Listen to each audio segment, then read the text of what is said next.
बेटियां ओस की बूंद सी होती हैं। वे सदा माँ बाप के दर्द में हमदर्द रहती हैं। बेटियों के बिना संतुलित समाज की स्थापना असंभव है। एक स्टडी में पाया गया है कि बेटी वाले पुरुषों की उम्र लंबी हो रही है। इस स्टडी के मुताबिक बेटी के पिता लंबा जीवन जीते हैं। बेटी पूरे परिवार को संभाल देती है। बेटी को इसीलिए लक्ष्मी स्वरूपा माना जाता है। बेटियों से ही आपके घर का माहौल खुशनुमा रहता है। बेटी ही घर को घर बनाती है। बेटी ही सृष्टि है, क्योंकि उसे ही आगे चलकर मां बनना होता है और फिर संतान को दुनिया में लाना होता है।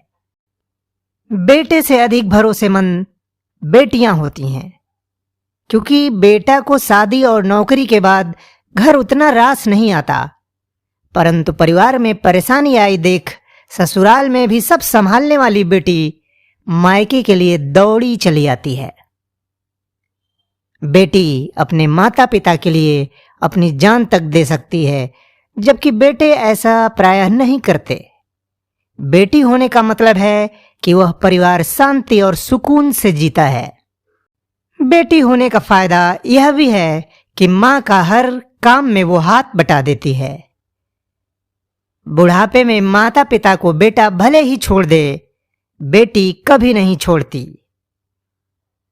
बेटियां रिश्तों को बुनना जानती हैं। घर में हर तरह के धार्मिक कार्यों में लड़कियां ही सब कुछ संभाल लेती हैं।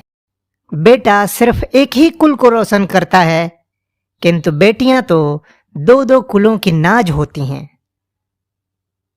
बेटियां संतोषी होती हैं, किसी चीज की जल्दी डिमांड नहीं करती। बेटियां पढ़ाई में हमेशा ही अव्वल होती हैं और बेटियां ही घर के कामकाज में भी आगे रहती हैं। बेटी घर और बाहर दोनों को अच्छे तरह से संभाल लेती है और बेटी ही समाज में माँ बाप का नाम रोशन करती है। जमीन जायदाद के बंटवारे एवं कुटुंब में आर्थिक कलह बेटों के ही कारण ज्यादा होता है।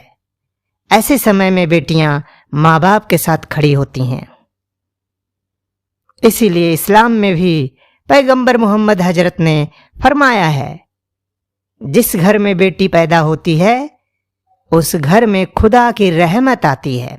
तो दोस्तों, बेटियां हमारे समाज की जान होती हैं, वो हमारे समाज का आधार होती हैं। तो ये वीडियो आपको पसंद आया हो तो अपने चैनल कारगर अल्फाज को लाइक से सब्सक्राइब करिए। Thank you.